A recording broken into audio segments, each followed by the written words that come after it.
Hello, അസ്സലാമു അലൈക്കും. അപ്പോൾ നമ്മളിന്ന് പോകാൻ പോകുന്നത് പാത്തൂസിനെ ഡാൻസ് ക്ലാസ്സിൽ ഒന്നാക്കണം. അത് കഴിഞ്ഞിട്ട് ചെറിയൊരു ഷോപ്പിങ്ങും ഉണ്ട്, വലുതായിട്ടൊന്നുമില്ല, ചെറിയ 1-2 ഐറ്റംസ് വാങ്ങിക്കാനാണ്. അപ്പം വണ്ടി വിളിച്ച് പറഞ്ഞപ്പോഴത്തേക്ക് അവൾ നേരെ അങ്ങ് പുറത്തോട്ടിറങ്ങിയിട്ട് അവൾ പോയി കാറിലോട്ട് കയറാൻ പോവുകയാണേ. എൻ്റെ ബാഗ് തന്നെ വേണമെന്ന് വാശി പിടിച്ചെടുത്തുകൊണ്ട് പോകുന്ന പോക്കാണിത്. നമ്മൾ പൊയ്ക്കൊണ്ടിരിക്കുകയാണ്.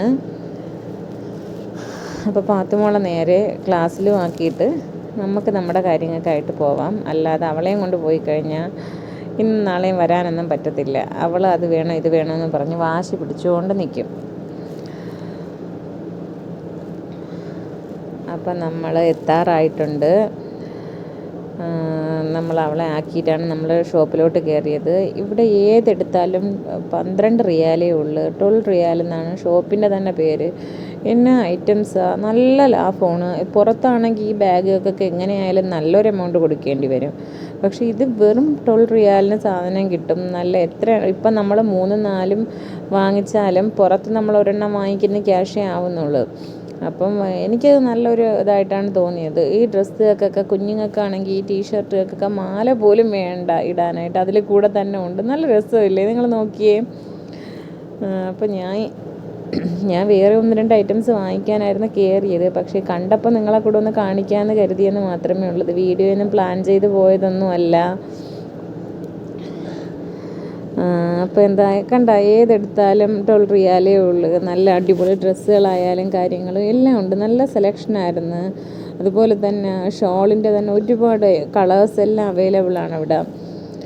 ഒരു കളറൊന്നുമല്ല, നമുക്കിപ്പോൾ തിരക്കി നടന്നാൽ കിട്ടാത്ത കളേഴ്സൊക്കെ ആ ഷോപ്പിൽ അവൈലബിളായിട്ട് തോന്നി. ഞാനപ്പോൾ എനിക്ക് കണ്ടപ്പോൾ ഇഷ്ടപ്പെട്ടായിരുന്നു. അപ്പോൾ ഞാനൊരു പാൻറ് ഇങ്ങനെ നോക്കിക്കൊണ്ട് നിൽക്കുകയാണ്. ഏതെടുക്കണം എന്നുള്ളൊരു കൺഫ്യൂഷനായിപ്പോയി. പക്ഷേ അതിൽ നിന്ന് ഒരെണ്ണം എടുത്തിട്ടുണ്ട്. പിന്നെ ഇതിൽ നിന്ന് ഷോള് കാര്യങ്ങളൊക്കെ കണ്ടപ്പോൾ എനിക്കില്ലാത്ത കളേഴ്സ് നോക്കി ഞാൻ എടുത്തിട്ടുണ്ടായിരുന്നു. എനിക്കിഷ്ടപ്പെട്ടു, കാരണം ഒരുപാട് സെലക്ഷൻ ഉണ്ടായിരുന്നു. ഞാനെന്ന് പറഞ്ഞു കഴിഞ്ഞാൽ ഏതെങ്കിലും ഒരു ഷോപ്പിൽ പോയി ആദ്യം ഒരെണ്ണം നോക്കിക്കഴിഞ്ഞാൽ ആദ്യം അതെടുത്ത് മാറ്റി വെച്ചതിന് ശേഷം ആ ഷോപ്പിലുള്ള മിക്ക സാധനങ്ങളും വാരിയിട്ട് വീണ്ടും വീണ്ടും നോക്കും. എന്നിട്ട് ലാസ്റ്റ് എടുത്തുകൊണ്ട് ഇറങ്ങുന്നത് നമ്മൾ ആദ്യം എടുത്ത് വെച്ച ഐറ്റം ആയിരിക്കും.